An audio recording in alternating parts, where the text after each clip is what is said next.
Oh, Big T's always been one of the best players in the game. His tournament accomplishments pretty much speak for themselves. I've teamed with him for the first 3 years or so of my career. Me and him kind of went from zero to hero together. So, I mean, he's in the Guinness Book of World Records. He has like 13 championships. Everybody recommending him as one of the top players. He's literally inspired me to want to be as good as him, like a champion as good as him.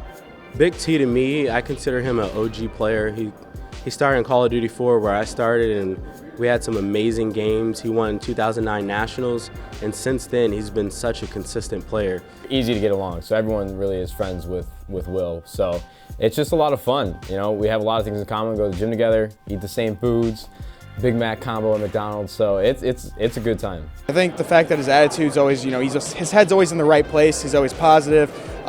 He likes to crack jokes and stuff like that all the time. he's got a lot of funny backgrounds on him because he's from Arkansas. So he started with an accent and then he kind of lost his accent because of Xbox, which is a really funny thing that people don't know about him. But yeah, it's really, he's been a part, like kind of a pioneer, I guess, for the community. So probably comes out with the most hysterical videos of all time that I've ever seen.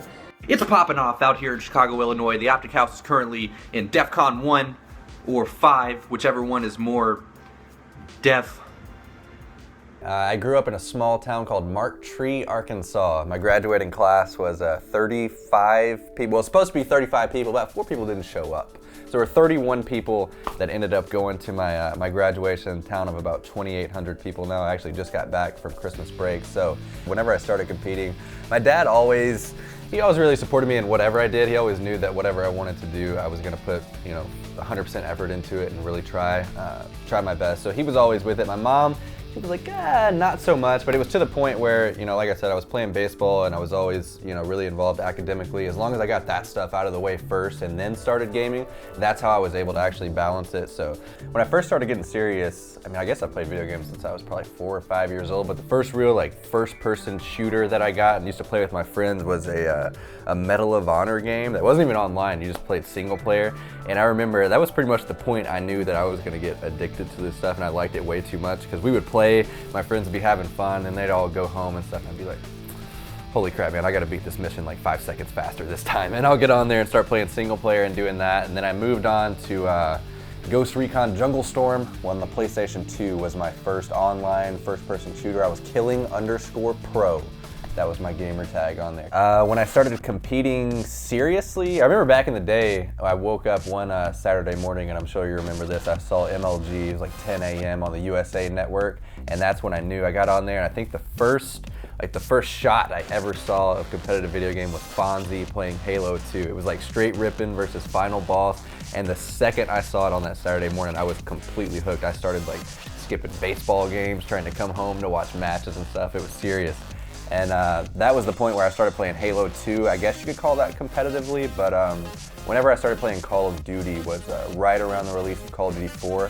I ended up borrowing Call of Duty 3 from a friend at school and practicing up on that for about a week in hopes that I could get used to how Call of Duty was. That was the first one I had ever played. So right around end of 2007, early 2008, I guess, around the release of Call of Duty 4 is whenever I started making the run, the Call of Duty run.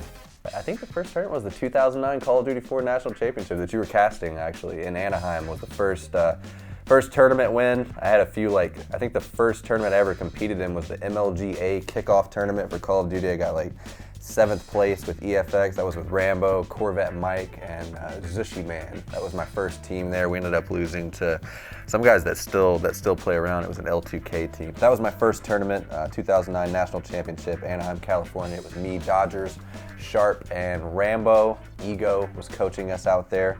I remember we thought we were hot stuff. We rolled out there in the limo from the airport and stuff, thinking we were big news. But yeah, that was the first tournament. The turning point in my life when I knew I could finally make a living doing video games, I guess that would have to be making a living. That would have to be COD XP 2011 that I won with Nadeshot. They invited 32 teams from around the world out there. There was a $1 million prize pool total, and we ended up somehow, some way, on a game we had never played, Modern Warfare 3, winning it and taking home $100,000. That's when I finally was able to buy my mom a new car after that and really hook her up for all the support she had given me throughout the years, because I kept telling her it was gonna happen. I was like, Mom, I'm onto something. I know I am. Finally, it came around. We got invited to that tournament and like I said, pulled it out I get a lot of tweets even after the day, like, Big T, you played really well this weekend. Like, why are you retiring? You still got gas in the tank. It wasn't really a point that I thought, I can't compete anymore or anything like that. It's to the point where competitive Call of Duty, if you want to be the absolute best, and I mean like winning these tournaments, not getting top 12, top 16 like we've been doing, it requires 24/7 effort. Like, players today play so much more than they used to. When I was winning all these tournaments in Call of Duty 4, Modern Warfare 2, people are waking up, they're hopping online, playing a tournament for the day. Once they're done with the tournament, they'll start doing scrims. Once they're done with their scrims, they'll fill in scrims with another team. Once they're done with that, everybody goes to sleep. They'll start playing late night 8s, and they're up to like 3 or 4 in the morning, and they're literally playing for like 13 or 14 hours a day, just on a random day, not even leading up to a tournament. And that was something that, I have been doing for years and years and years. And once we moved into the Optic House, I started, dabbling and exploring in YouTube and live streaming. And I have a lot of fun, like, entertaining people. I have a lot of fun playing other games that I have fun with, and other people really enjoy it too. I've been told over and over again, like, Big T, let's see you play some more Minecraft, man. We love that series you did with Syndicate. Or let's see you play Grand Theft Auto. That was really fun. And it came to a point where I was like, how can I balance all this? How can I do this stuff for these guys and compete and win at the same time? And it was a point where I had to say, which one of these paths do I want to take? And so I decided, since I've been doing this for 4 or 5 years straight, only focused on solely competing, that I wanted to open up another door, try this whole entertainment thing, if you will, and see what I can do with it, while also staying involved in the scene and coaching the guys. I didn't want to leave it completely. This is my home. This is what changed my life for good. So there's no way I'm leaving out. I know a lot of people think it's like a death wish or something, and I'm going to leave forever. They're never going to see me. That's not it at all. I'm going to be around more than ever. So if anything, people are going to get more sick of me now than ever. Okay, so advice for anybody wanting to be a professional player in this day and age. Like I said earlier, it's got to be the time spent playing.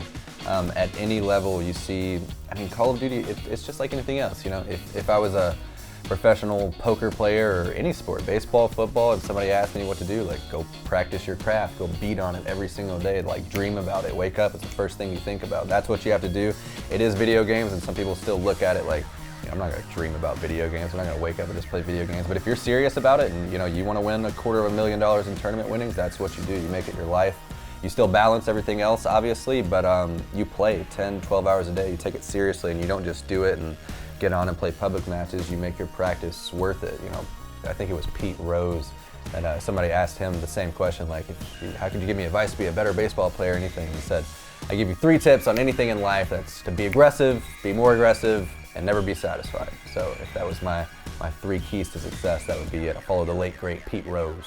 2014, the plans are to be streaming more, doing more YouTube content, and obviously still coaching the boys to hopefully another championship here. It's going to be taking up a lot of the time. Still going to be living in the house in Chicago, so hopefully it opens up a few more doors for not only myself, but everybody involved in the scene. Hopefully this thing just keeps rolling. I love you, man, and I really hope you're going to come back someday. I know he's not quitting for good. There's no way in hell. If anything, whenever I stop competing, we'll bring like an old man IXI team back. We'll start playing again. Good luck to whatever he does in the future. I'm sure he'll do just as good as all the Call of Duty championships he won, and whatever he does. I think it really shows a lot of maturity for him, and just knows that it's going to give us a better opportunity to win. So, although I do love him as a teammate, and I'm going to miss him dearly, he's going to be right behind us, and I think this is just going to give us a better chance to win. It's one of those lucky times in life that you get to meet a person like him, and you get to become a really good friend with somebody that is smart enough to keep up a conversation with you.